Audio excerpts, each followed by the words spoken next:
நமக்கு ஒரு ஃபோன் வருது அப்படின்னா ஃபோன் எடுத்தோடனே ஹலோ அப்படின்னு சொல்கிறோம்ல, ஏன் அப்படி ஹலோ அப்படின்னு சொல்கிறோம் அப்படின்னு யோசிக்கும்போது ஆக்சுவலாக இப்போ நம்ம மட்டும் இல்லை, உலகம் முழுக்க இதே தான். ஃபோன் எடுத்தோடனே ஹலோன்னு தான் எல்லாமே சொல்கிறாங்க. அது ஆக்சுவலாக ஃபோனை கண்டுபிடிச்சது கிரஹாம்பெல் அப்படின்னு சொல்லிட்டு நம்ம எல்லாத்துக்குமே தெரியும். அவர் ஃபோனை கண்டுபிடிச்சதுக்கப்புறம் அவர் பேசின முதல் வார்த்தை வந்து ஹலோ அப்படின்னு ஒரு சிலர் சொல்லுவாங்க. ஒரு சிலர்லாம் வந்துட்டு கிரஹாம்பெலோட ஒய்ஃபு பேர் ஹலோ, அதனால தான் ஹலோன்னு பேர் வச்சாங்கன்னு சொல்லி ஒரு சில பேர் சிரிக்காமல் கூட காமெடி பண்ணுவாங்க. ஆனால் அதெல்லாம் எதுவுமே உண்மை கிடையாது. அது ஃபோனை கண்டுபிடிச்சதுக்கப்புறம் அடுத்தவங்க ஒருத்தருக்கு நம்ம கால் பண்ணுறோம் அப்படின்னா ஃபோன் கனெக்ட் ஆகிடுச்சுன்னு தெரியணும்ல. ஸோ ஏதாவது ஒரு லாங்குவேஜில் கம்யூனிகேட் பண்ணணும். அது என்ன பண்ணலான்ட்டு 4-5 பேர்த்து வச்சு டிஸ்கஸ் பண்ணுறாரு. அதில் வந்துட்டு ஃபஸ்ட்டு வந்து அஹோய் அப்படின்னு சொல்லி பேர் வைக்கிறாங்க. அதை வச்சு சில நாளில் அந்த அஹோய்னு எல்லாம் சொல்லிகிட்டே இருக்காங்க. ஃபோன் எடுத்தோன்னே அஹோய்னு சொல்லுவாங்க.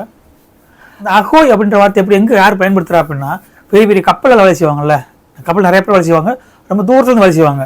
ஸோ நம்ம கம்யூனிகேட் பண்ணுறது கூப்பிட்றதுக்காக தான். அது ஃபஸ்ட்டு வந்து இங்கேருந்து ரொம்ப தூரமாக இருக்கணும் கூப்பிட்றது அஹோய் அப்படின்னு கத்துவாங்க. ஸோ அது வந்து அவர் ரிப்ளை பண்ணுவான். ஸோ பொதுவாக அந்த கப்பலில் வேலை செய்வங்க மட்டும் தான் அந்த வார்த்தையை பயன்படுத்துகிறாங்க. அப்புறம் காலப்போக்கு கொஞ்சமாக மாறி நார்மலாக ஃபோன் பேசும்போது ஹலோ அப்படின்ற வார்த்தை வந்துருச்சு. நம்ம இன்னைக்கு வரைக்கும் அந்த ஹலோ தான் எல்லாம் பயன்படுத்திகிட்டு இருக்கோம்.